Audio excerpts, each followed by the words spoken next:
ये भी बताना चाहूंगा कि पिछले 10 हमारी सरकार से पहले 10 साल में जो अनधिकृत कॉलोनियां थी वो 874 अप्रूव हुई थी और वो भी अप्रूव हुई। अब ये हमारे कार्यकाल में 1135 नई कॉलोनियां अप्रूव हो गई हैं, लेकिन आज भी 1856 कॉलोनियां और ऐसी हैं जो या तो अंडर प्रोसेस हैं, जो अप्रूव की जा सकती हैं, कुछ ऐसी हैं जो नॉर्म्स को पूरा नहीं करते हैं, वो अभी करने लायक नहीं हैं। उसमें आगे चल करके देखेंगे कि किस प्रकार से उसमें से रास्ता निकाला जा सकता है, क्योंकि जो छूट है मुख्य रूप से मार्गों की हमने दी है। अभी कॉलोनी की अप्रोच 6 मीटर की होनी चाहिए और इंटरनल रोड्स 3 मीटर से छोटी नहीं होनी चाहिए, क्योंकि ऐसा माना जाता है कि 3 मीटर एक आवश्यक ऐसी चौड़ाई है जिसमें वहां की कोई भी आकस्मिक सेवाएं भी देने के लिए आवश्यक है। मानो आकस्मिक में सबसे ज्यादा होता है, कहीं आग लगने का भी कई बार ऐसा चांस बनता है, तो कम से कम अग्निशमन जो संयंत्र लेकर के जाने वाली गाड़ी है वो जल्दी से वहां पहुंच सके, नुकसान होने से बचाया जा सके। और वैसे भी कोई एक गाड़ी जा रही है, एक आ रही है, दोनों को मिला करके भी कम से कम 3 मीटर का मतलब ये है कि 16 फुट जगह ये आवश्यक है अगर 2 गाड़ियां भी आसपास से पार करनी है तो इस प्रकार से इसको कुछ छूट देते हुए 10 फुट होगा, 3 मीटर और 10 फुट। तो 10 फुट में तो एक गाड़ी ही निकल सकती है, 2 गाड़ियां तो निकल भी नहीं सकती। तो अगर एक गाड़ी निकलेगी तो दूसरी गाड़ी को गली के बाहर ही रोकना पड़ेगा। लेकिन न्यूनतम इसलिए क्या है कि क्योंकि लोग बना चुके हैं, इसलिए अगर उनको अप्रूव नहीं करते हैं तो उसमें ये कठिनाई भी आ सकती है। तो कुल मिलाकर आज 450 कॉलोनियां जो है अप्रूव की जाती हैं।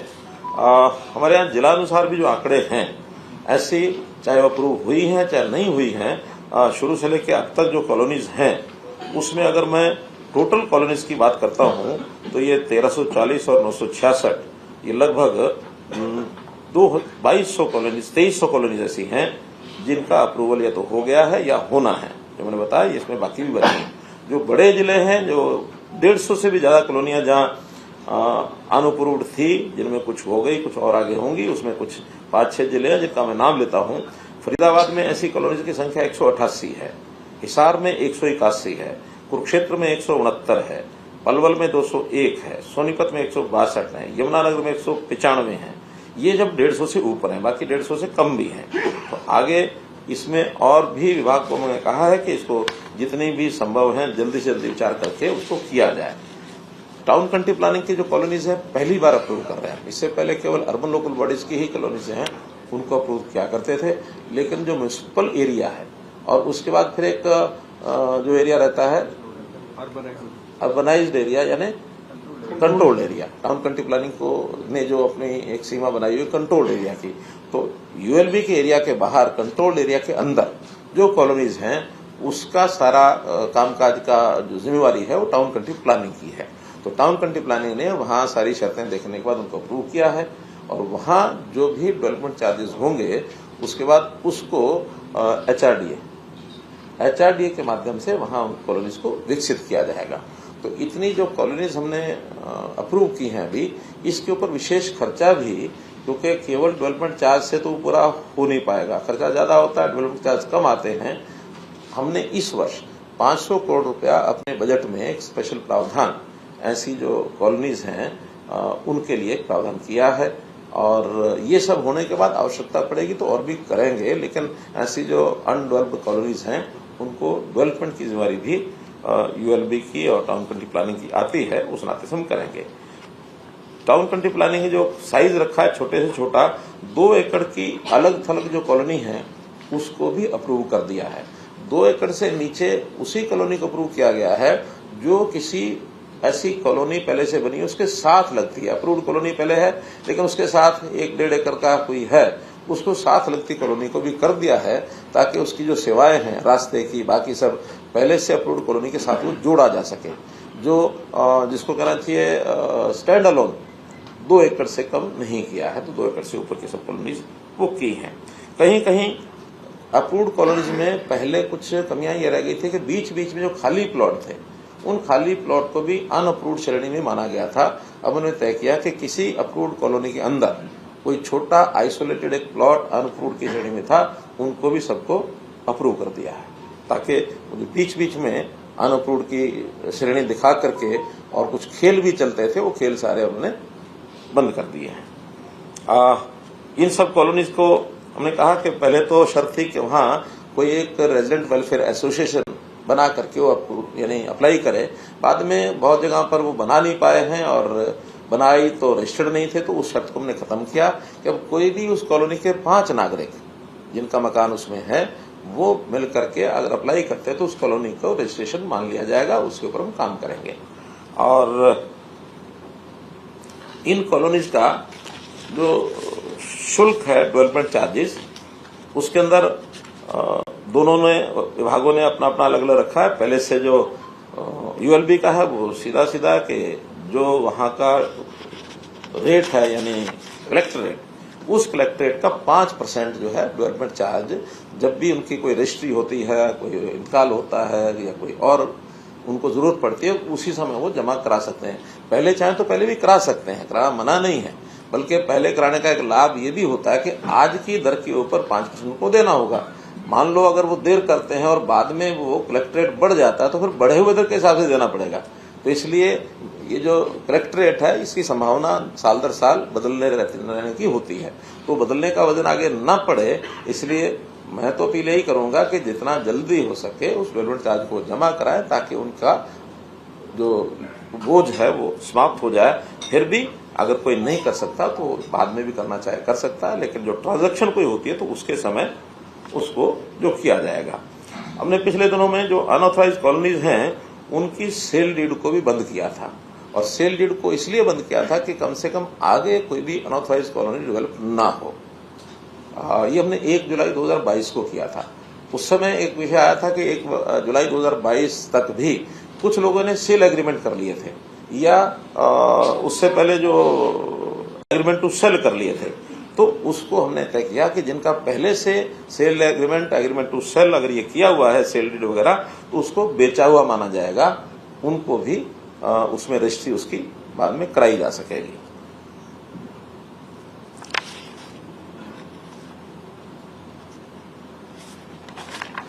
कुल मिलाकर आज के संदर्भ में जितनी हमने सुविधाएं दी हैं वो आपको मैंने बताई हैं। अब इस संबंध में विधिवत इसका वहाँ लोकल बता दें। हाँ, हम यहाँ पर आपको जिलानुसार उसका एक मैप दिखाएंगे कि किस जिले में किस शहर में क्या स्थिति है, और इसी दौरान यहाँ के कार्यक्रम से मैं जो हर स्थान पर आज हमने कॉलोनी के हिसाब से या कहीं कहीं नगर के हिसाब से वहाँ पर ये सारा कार्यक्रम चल रहा है, तो उन नगरों में या उन जिला केंद्रों में उस जिले की अथवा उस निगर की कॉलोनीज वहाँ के स्थानीय जो आयोजक हैं उसको दिखा सकेंगे। और अब हम वहाँ से डिस्कनेक्ट होकर के आपके सामने पूरे जो प्रदेश का ये जो नक्शा है ये आपके सामने रखेंगे। तो इसी के साथ में जो लोग ऑनलाइन जुड़े हैं उन लोगों का आभार करते हुए और यहाँ उनको डिस्कनेक्ट करने के लिए मैं कहता हूँ। और अब ये जो जिला अनुसार इसका एक स्लाइड है वो दिखा दीजिए।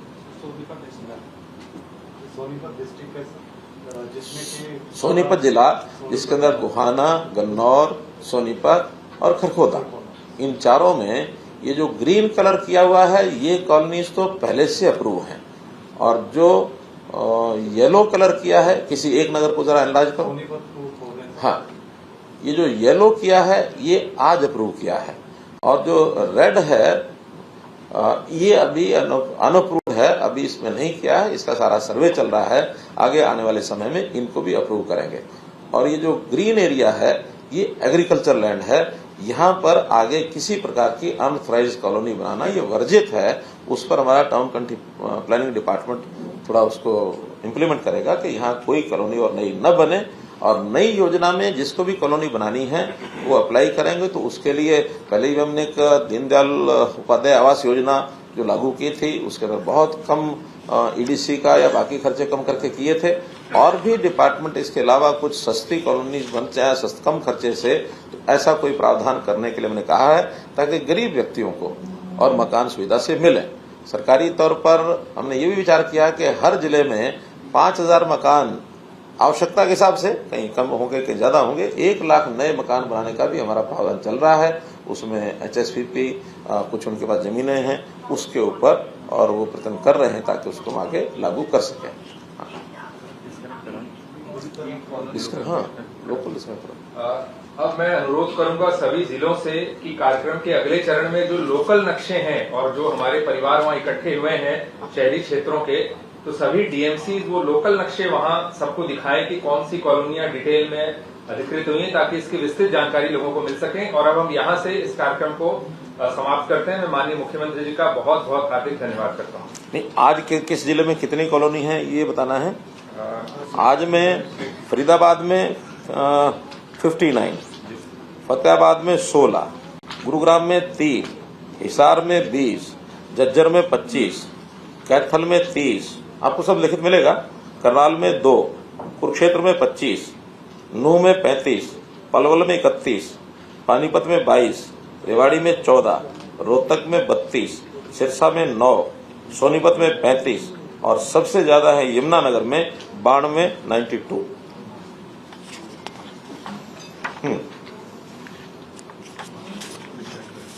ठीक है। आवास कितने हैं जिन लोगों को बेनिफिट मिला? इसका कोई आंकड़ा तो नहीं कह सकते।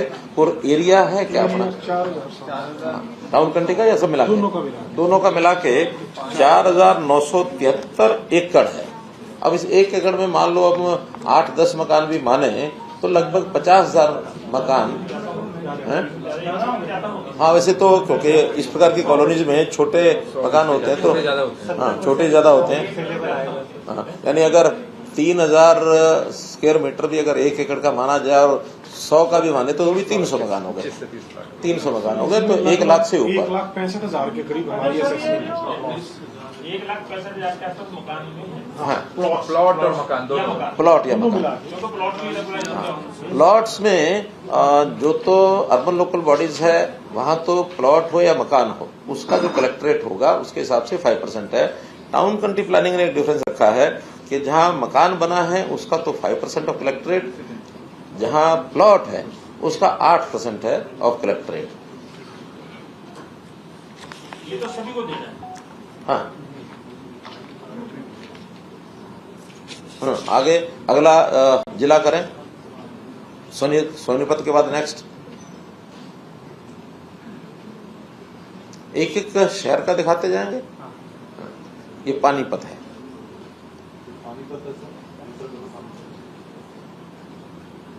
इसमें ये जो पीला एरिया है इसको आज रेगुलाइज किया है और रेड वाला अभी भी शेष बचा है। ये जो ब्राउन है ये कोर एरिया है। कोर एरिया यानी पुराना शहर जिसकी रेगुलराइजेशन ना पहले कभी संभव थी ना आज है।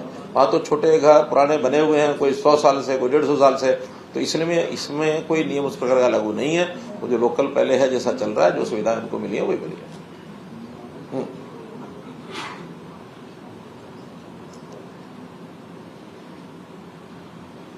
स्मालखा ये कौन सा है? हाँ, ये स्मालखा है। इसमें भी 5-6 कॉलोनीज हैं। अगला जिला करो। ये जो हमने कॉलोनी रेगुलाइज की है ये कब से बननी शुरू हुई? कोई डाटा है 20 साल से, 10 साल से, 5 साल से? देखिए, इलीगल कॉलोनीज का डाटा तो अगर वो पहले दे देते हमें डाटा तो इलीगल होते ही क्यों? वो तो जब जिसके मन में आया मर्जी आई। हमने जब सर्वे किया तो पता चल गया होगा कि मकान कब से बना। ऐसा वो सबका अलग अलग है। तो ये 20 साल से हाँ, बहुत पुरानी भी हैं और बहुत कॉलोनीज तो ऐसा है वहाँ कई तरह के विवाद, जैसे जमीनों के मालिक कौन हैं इसके कारण से भी रुकी रही। आज बहुत शहरों में निकल करके आ रहा है कि वहाँ जो जमीन होती है शामलात जमीनों के ऊपर कॉलोनियां बनी हुई हैं। उस समय किसी ने ध्यान नहीं किया और अर्बन लोकल बॉडीज वहाँ भी अपना सारा कुछ कर रहे हैं। कई जगह वो रेगुलर हो गई, कई जगह नहीं हुई। कहीं लोगों ने जमीन बेच दी, कहीं म्यूनिसिपैलिटी के बाहर हो गई, कहीं अंदर हो गई। हजारों कॉलोनी है, इसलिए इसका कोई डाटा रखा नहीं जा सकता। आगे न बने, हमारा फोकस इस पर है।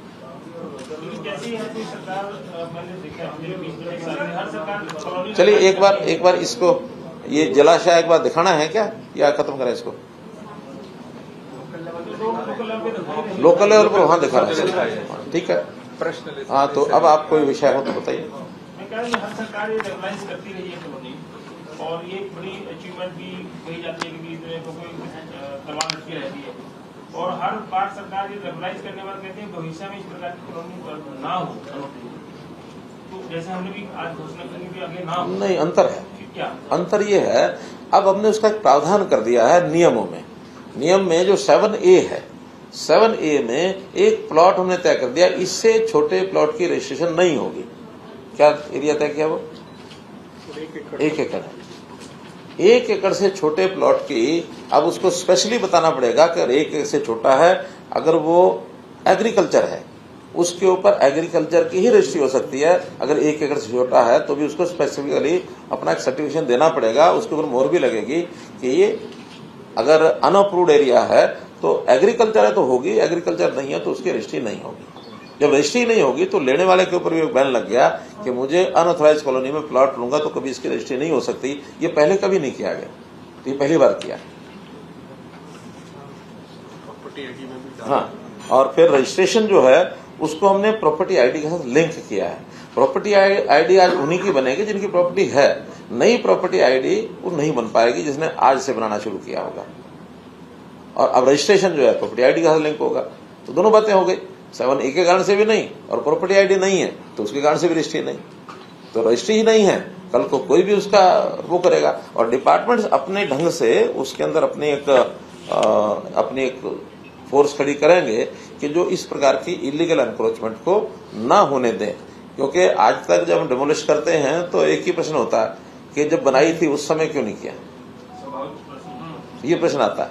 तो आज हमने उसके ऊपर एक ताकीद की है कि बनाने नहीं दिया जाए। हाँ, लोगों को लाइसेंस्ड कॉलोनीज की सुविधा दी जाए ताकि लोग एक प्लान्ड तरीके से रहने के लिए जगह तो हर किसी को चाहिए, और उसमें थोड़ा अगर ज्यादा भी खर्च होता है तो उस खर्च के लिए उनको बैंक से लोनिंग ये कराने का भी प्रावधान करेंगे। सस्ती किस्तों पर भी देना होगा, देंगे। गरीब मकान जैसे प्राइम मिनिस्टर आवास योजना है, गरीबों को मकान उस योजना में दिए हैं। आगे भी हमने आग्रह किया कि उस योजना को और विस्तार दिया जाए ताकि वहां से कुछ सैंक्शन और मिल जाए हमको। वो सैंक्शन मिलेगी ऐसा हम प्रयत्न कर रहे हैं। नहीं भी मिलेगी तो हरियाणा की अलग योजना बनाएंगे ताकि गरीब आदमियों को कुछ सहायता देकर के उनके मकान बनवा सकें। कॉलोनी का लाइसेंस निकला है, जिसमें लाइसेंस कॉलोनी बने मिनिमम में कितना है? उसमें अभी तो शायद 5 एकड़ है, दीनदयाल में 5 एकड़। हाँ, 5 एकड़ है दीनदयाल में। लेकिन वो चीजें ऐसी हैं कि डिमांड आने पर हम कुछ भी करेंगे। इतना कॉलोनी जरूर हो कि उसमें विकास में जो सोशल एमिनिटीज हैं उनका भी ध्यान रखेंगे। मिला जुला करके आखिर वहां कोई पार्क भी होना चाहिए, कोई स्कूल भी होना चाहिए, कोई सीवरेज का कोई प्लांट सारे में लगना है तो उसका वो भी होना चाहिए, वाटर सप्लाई का भी कोई स्थान होना चाहिए। ये सिविक एमिनिटीज के लिए एक स्थान छोड़ना वो जरूरी है। उसके बिना कॉलोनी बनती है तो फिर नरकीय जीवन होता है। एनफोर्समेंट के लिए सीएम साहब जैसे आपने बताया कि और बर्निंग ना बने, एनफोर्समेंट के लिए जैसे हमने पुलिस का एक विंग बनाया है एनफोर्समेंट ब्यूरो, तो एनफोर्समेंट ब्यूरो के जो काम होंगे उनको एक काम ये भी दिया जाएगा, वो हमारे यूएलबी टर्म कंट्री प्लानिंग के डिस्पोजल पर वो एनफोर्समेंट ब्यूरो के लोग रहेंगे कि जब उनको चाहे वो ले जा करके उस पर एक्शन करें। अरे अब ये कॉलोनियों का नियमितीकरण के बाद क्योंकि बड़े दिनों से महीनों से और दूसरे पहले से डिमांड है कि 7A की जो रजिस्ट्रियां हैं वो शायद नहीं होंगी, नहीं होंगी, नहीं हो रही हैं, नहीं होगी, नहीं अगर हो रही है और कोई कंप्लेंट मिलती है तो रेवेन्यू डिपार्टमेंट का एक्शन। नहीं हो रही वही तो हम चाहते हैं, हम भी चाहते हैं। 1 एकड़ के बाद तो चाहते हैं नहीं, 1 एकड़ से ऊपर तो होती है। 1 एकड़ से ऊपर कोई रजिस्ट्री बंद नहीं है। क्यों? ये तो केवल लागू नहीं पर है जिसका साइज 1 एकड़ से कम है, और वो जब तक ये नहीं लिख के देंगे कि एग्रीकल्चर के लिए उपयोग करूंगा तब तक वो नहीं होगी। एग्रीकल्चर लिख के दे देंगे तो हो जाएगी। 1 एकड़ से 5 एकड़ के बीच में, क्योंकि लाइसेंस तो मिला 5 से, 1 और 5 के बीच का क्या? कोई कॉलोनी बनाने की आवश्यकता नहीं है। जो बनाए 5 से ऊपर बनाए, जो 5 एकड़ से ऊपर बनाए हम सरकार बनाएगी। नहीं तो शहरी क्षेत्रों में कितने सराउंडिंग एरिया में ये अप्रूव मिली है? देखिए, हर एक शहर का एक म्यूनिसिपैलिटी लिमिट होती है। उस म्यूनिसिपैलिटी लिमिट के अंदर यूएलबी अप्रूव करती है। उसके बाहर जो कंट्रोल्ड एरिया होता है वो टाउन कंट्री प्लानिंग तय करता है। तो टाउन कंट्री प्लानिंग का जो एरिया है कंट्रोल्ड एरिया, उसमें टाउन कंट्री प्लानिंग ये अप्रूव करते हैं। उसके बाहर अभी ये लागू नहीं है। गांव है, गांव के साथ है, वो हमारा ग्रामीण जो विकास मंत्रालय है उनके साथ बैठ के करेंगे कि वहां भी कोई ना, क्यों हमने लाल डोरा खत्म कर दिया। पहले तो लाल डोरा ही होता था रेजिडेंशियल एरिया, लाल डोरा के बाहर सभी एग्रीकल्चर एरिया होता था। लेकिन गांव भी इतने बड़े हो गए हैं कि अंदर जगह बची नहीं है, तो बाहर मकान बनाने के लिए उनको करना पड़ेगा। ऐसी पॉलिसी जल्दी लेके आएंगे कि वहां भी एक प्लान तरीके से, नियम कुछ अलग होंगे लेकिन एक प्लान तरीके से ही वहां बसावट हो। और क्योंकि गांव में न केवल घर बल्कि जो खेती करते हैं, पशु पालते हैं, उनके लिए भी जगह की जरूरत होती है, तो उसकी प्लानिंग अभी अंडर प्रोसेस है, करेंगे। शेर साहब, आपने कहा कि जो कॉलोनियां ये अप्रूव कर रहे हैं उसमें 3 मीटर जो रास्ता है वो मिनिमम 3 मीटर का कर दिया होना चाहिए जी, होना चाहिए। तो अगर नहीं, अगर छोटा है तो क्या उसको इंक्रोच करके अभी इसकी पॉलिसी हम बनाएंगे, क्योंकि हमें सिक्योरिटी भी ध्यान रखनी है, हमें बाकी चीजों का भी ध्यान रखना। अभी उनको अप्रूव नहीं किया है, इतना ही है। और जो 5 एकड़ वाली जो नहीं है उसमें जो एरिया रास्ता होगा उसके लिए कितना? वो तो बताया ना, इससे नीचे नहीं होगा। मिनिमम 6 मीटर का एंट्री टू कॉलोनी, और विद इन कॉलोनी जो अंदर के रास्ते वो 3 मीटर कम से कम। 3 से ऊपर कोई 4 रखना चाहे, 5 रखना चाहे, रखे ना, हमें क्या दिक्कत है। ये जो 5 एकड़ का दीनदयाल आवास योजना के तहत आप लाइसेंस दे रहे हैं और कॉलोनियां बन गई, नाम तो दीनदयाल आवास योजना है, वहाँ लाखों करोड़ों रुपए के। देखिए, वो विषय आप गुरुग्राम के कह रहे हैं, तो नहीं और जगह तो गुरुग्राम में तो हमने बंद कर दिया है।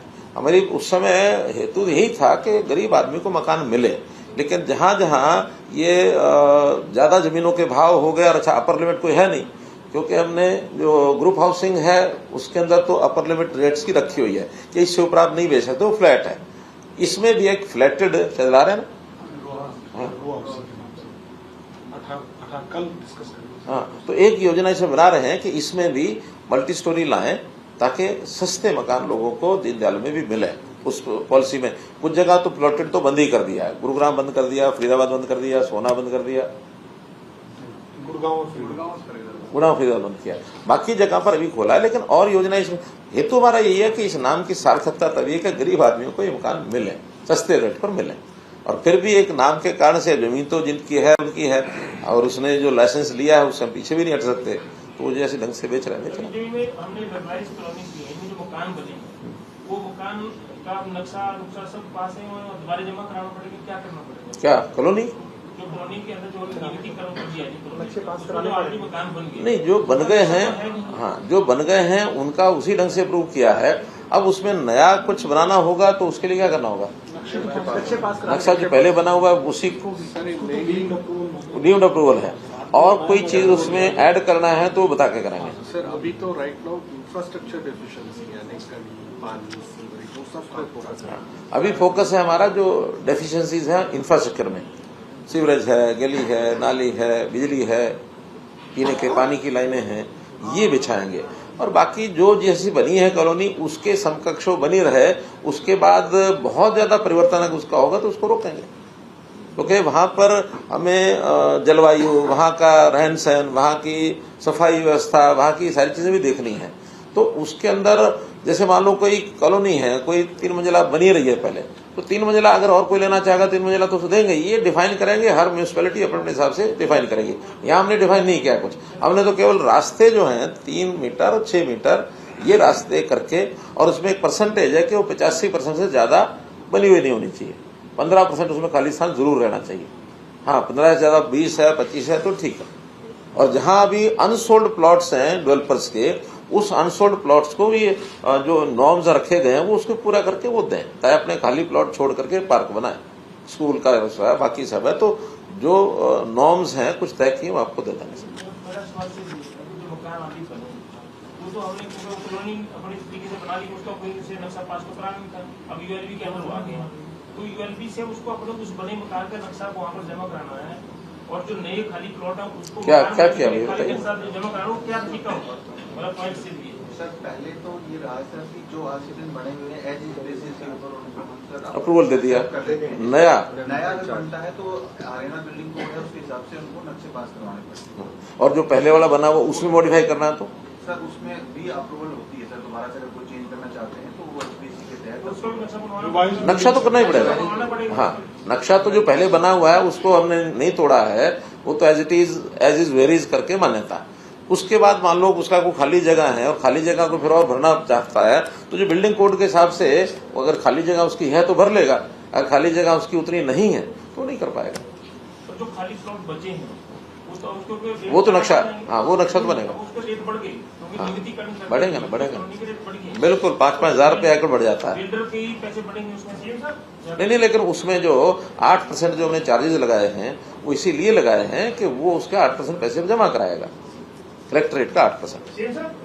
आप बता रहे कॉलोनी वाले जो प्रॉपर्टी आईडी की बात आपने की, सभी प्रॉपर्टी आईडी जो कंपल्सरी है जरूरी है, प्रॉपर्टी आईडी का जो मसला था उस पर वक्त तो सवाल उठा है कि प्रॉपर्टी आईडी में तो बड़ा घोटाला हो गया हरियाणा में, और जो कंपनी है उसके साथ कोई कार्रवाई नहीं की, ब्लैक लिस्ट नहीं, कैसे उसमें क्या स्थिति है अभी? तो प्रॉपर्टी आईडी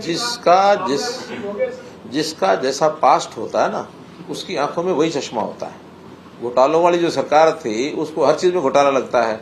अब एक नई विधि, नया विधान लेकर के आया कि हर एक प्रॉपर्टी की आइडेंटिफिकेशन होनी चाहिए, और वो इतना बड़ा काम था हरियाणा का, उस हरियाणा के काम को करने के लिए हमने कंपनी को लगाया, याशी नाम की कंपनी थी। बाद में शिकायतों के आधार पर उसमें कुछ गलतियां जो मिली, उस गलतियों को ठीक करने का काम किया। 4.5 लाख के लगभग प्रॉपर्टीज ऐसी थी जिसके अंदर गलतियां पाई गई, उसमें से 3.5 लाख ठीक हो गए, मात्र 1 लाख अभी बची है। उस 1 लाख में भी प्लॉटिंग की शायद उतनी बड़ी गलती नहीं है जितनी नाम में डिफरेंस है, जितना फोन नंबर में अंतर आ गया, जिसका छोटा मोटा कोई साइज में भी अंतर होगा, हो सकता, उस सारे को लेकर के उसको ठीक करके एक एक करके डिपार्टमेंट लगा हुआ खूब कर रहे हैं। जितना हमने 4 बार इसके कितनी बार कैंप लगाए?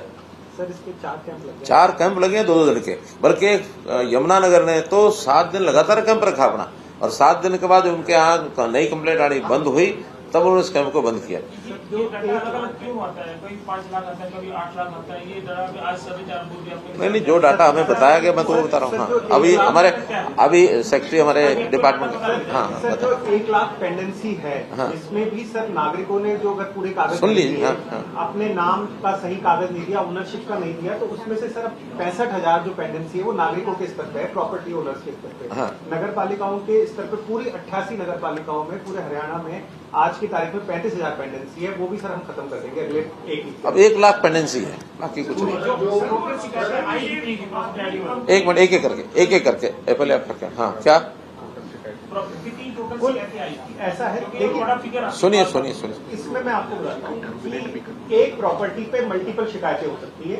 एक प्रॉपर्टी पे शिकायतें का मैं एक एग्जांपल देता हूँ। जैसे एरिया, हम जब भी HSCT के प्लॉट्स की बात करते हैं तो एक कनाल का लगभग सब ये मानते हैं 500 गज, और 500 गज ही लिखा जाता है। लेकिन अगर HSCT से अलॉटमेंट लेटर लेंगे और उसको हम गजों में कन्वर्ट करेंगे तो वो 502 गज है। तो प्रॉपर्टी आईडी में वो 2 गज का भी ऑब्जेक्शन लग जाता है, क्योंकि ये डेटा बिल्कुल हम उसको एक्यूरेट चाहते हैं, जो सीएम साहब का विजन है।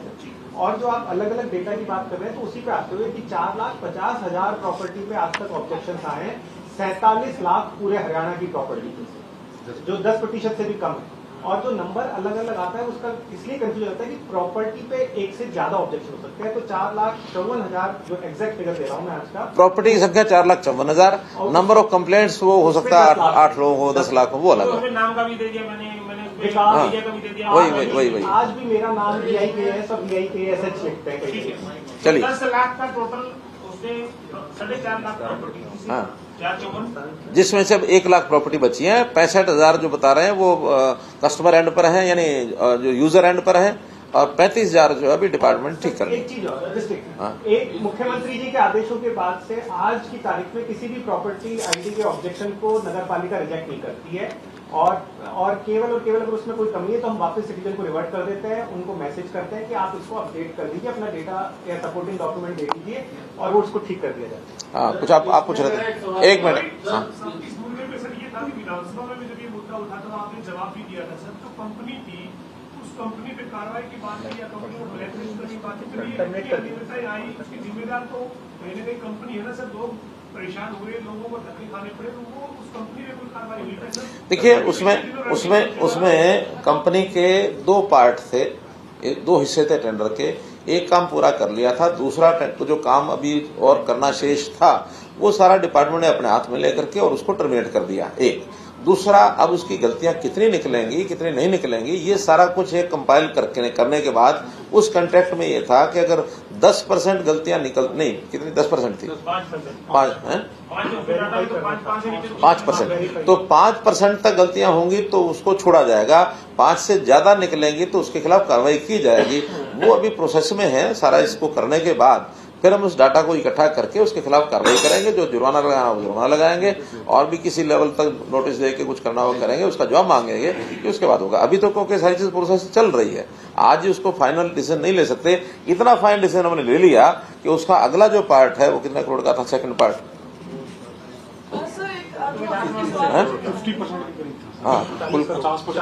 40 करोड़ का एक जो पहला एक काम करा लिया है, दूसरा उसको टर्मिनेट कर दिया, नोटिस दे दिया। एक मिनट पहले इधर कोई बोल रही थी। सर थोड़ा सा हटके सवाल है। कई जगह रिपोर्ट आई है कि आपने हिंदू मैरिज एक्ट अमेंड करने के एक प्रोसेस शुरू कर दिया है कि जो महापंचायतों ने आपको बोला कि इंट्रा विलेज और इंट्रा गोत्रा मैरिज नहीं हो सकती है। आप क्लैरिफाई करेंगे कि क्या स्टैंड है हरियाणा का? देखिए, ये विषय स्टेट गवर्नमेंट का नहीं है, ये सेंट्रल गवर्नमेंट का इशू है। जो भी कोई रिप्रेजेंट करेगा वो सेंट्रल गवर्नमेंट का करेगा, क्योंकि हिंदू मैरिज एक्ट स्टेट का एक्ट नहीं है। क्यों ऐसे ही ना, ये सेंटर का है। नहीं, मैंने खारिज भी नहीं की, मैंने स्वीकार भी नहीं की। ये हमारा काम ही नहीं है। ये काम सेंट्रल गवर्नमेंट का है। वो डिस्कस करेंगे, पार्लियामेंट में जाएगा तो वहां लोग आएंगे। पार्लियामेंटेरियन जो हैं, एमपीज हैं, they have their knowledge, they have their brain. विवाद हिंसा में बिट्टू बजरंगी को गिरफ्तार किया गया है। अभी तक जावेद अहमद और मामन खान, जिनका दोष जो है बिट्टू बजरंगी से किसी मायने में भी कम नहीं है, पुलिस ने उन पर कोई कार्रवाई नहीं की है। ये कब तक अंजाम होगा? एक संदेश जा रहा है कि जो पीड़ित है उन्हीं के ऊपर सरकार कार्रवाई कर रही है। क्या कहेंगे? देखिए, ये चीजें कानून व्यवस्था से जुड़ी हुई हैं, लॉ एंड ऑर्डर के साथ। और लॉ एंड ऑर्डर के साथ कंप्लेनेंट होता है, उसकी इन्वेस्टिगेशन होती है, उस पर कार्रवाई होती है। कार्रवाई पहले पुलिस की होती है, पुलिस के बाद उसकी चार्जशीट होती है, कोर्ट्स बीच में आते हैं। सरकार का एक ही है कि लॉ एंड ऑर्डर को मेंटेन करना है, और लॉ एंड ऑर्डर को मेंटेन करने के लिए कार्रवाई जितनी सख्त हो बेशक करो। दोषी बचना नहीं चाहिए, निर्दोष को उंगली लगनी नहीं चाहिए। एक मोटा एक हमारा इंडिकेशन, एक फार्मूला, एक पॉलिसी है। उस पॉलिसी के आधार पर पूरा पुलिस का काम है, वो क्या करती है वो उनका काम है, हमारा काम नहीं है। सर, लोगों की हिंसा को लेकर काफी आलोचना भी हुई है। अब बीएचपी बोल रहा है कि दोबारा से 28 तारीख को वो वहाँ पे यात्रा करेंगे। तो क्या राज्य इसकी परमिशन दे रहा है? आप लोग क्या सोच विचार है इसकी? देखिए, बीएचपी क्या करता है क्या नहीं करता, उनका कोई प्रतिनिधि बताएगा। हमारे पास अभी ऐसा कोई विषय नहीं आया है। जब सरकार के पास आएगा कोई नीतिगत बात हमको जो बतानी होगी तब बताएंगे। सर, आपने कहा था कि बड़ी साजिशकर्ता का मास्टरमाइंड का पता लगता है। देखिए, साजिश है, उसमें भी हमारे पास जो जिसको कहना चाहिए प्रिलिमिनरी जो जानकारी है, उसके अंदर बहुत पहले से ये सब करने की बात आई है। लेकिन चूंकि ये सारा अंडर इन्वेस्टिगेशन है, इस समय इससे ज्यादा कहना उचित नहीं है। सर, ये मिसेस सुरजेवाला ने कुछ कमेंट्स किए हैं। बार आ रहा है कि बहुत पहले से ये प्लानिंग चल रही थी, पत्र इकट्ठे करना, साजिश रचना। कि होम मिनिस्टर ने भी कहा कि इंटेलिजेंस इनपुट नहीं था। डिप्टी सीएम ने कहा कि मुझे भी प्राइवेट आदमी ने सूचना दी। क्योंकि आप क्लैरिफाई कर सकते हैं कि इसमें क्या इनपुट था हमारे पास, और अगर इनपुट था तो हमने क्या उसमें प्रशासन ने क्या कार्रवाई की उसमें, अगर इनपुट नहीं था, कम था, तो इसको आज इसको क्लैरिफाई करके मामला समाप्त हो जाएगा। इंटेलिजेंस नहीं, देखिए, अभी मैंने बताया ना, ये सारी चीजें अंडर इन्वेस्टिगेशन है, और कोई भी चीज अंडर इन्वेस्टिगेशन होती है उसमें इस लेवल पर बोलना उचित नहीं है। अगर इस समय कोई चीज बोली और इन्वेस्टिगेशन में कुछ और आ जाएगा, कल को आप ही लोगों का प्रश्न होगा कि आपने तो ये कहा था, ये उचित नहीं है। हाँ, प्रदेश अध्यक्ष ने कहा कि कांग्रेस ही इसके पीछे मुख्य साजिश उन्होंने की है, कांग्रेस का नाम उन्होंने लिया। आप प्रदेश अध्यक्ष से पूछ लीजिए। आप सहमत हैं उनके बयान से? मैं तो कह रहा हूँ, मुझे सरकार के नाते से जो बताना है वो बता दिया, और बाकी इन्वेस्टिगेशन एजेंसीज जो हैं वो फ्री हैं, they are independent to investigate into the matter. एक छोटा सा इसी से रिलेटेड है जी कि 1,65,000 लोगों को आपने चिंता मुक्त कर दिया कॉलोनियां रेगुलाइज करके, मगर जो इनका जो कॉलोनियों में कूड़ा करकट होता था, ये अब म्यूनसिपल कमेटियों को और ज्यादा डंपिंग के लिए कोई इसका भी प्रावधान रखा गया जी? देखिए, वो तो पहले भी जो एरिया म्यूनसिपैलिटी के अंदर आ गया, वो चाहे वो रेगुलर कॉलोनी है या इरेगुलर है, उसका हाउस टैक्स लेने का अधिकार तो पहले भी यूएलबी को है, और उन्होंने बहुत सी कॉलोनियां हाउस टैक्स देती भी हैं, और वहां पर सफाई का अभियान जो है पहले यूएलबी कर रही है, उसका रेगुलराइजेशन से कोई अर्थ नहीं है। वहां तो अगर खाली प्लॉट भी है वो किसी का कुछ बना हुआ नहीं भी है, वहां की सफाई भी जिसके जिम्मे उसको करनी होती है।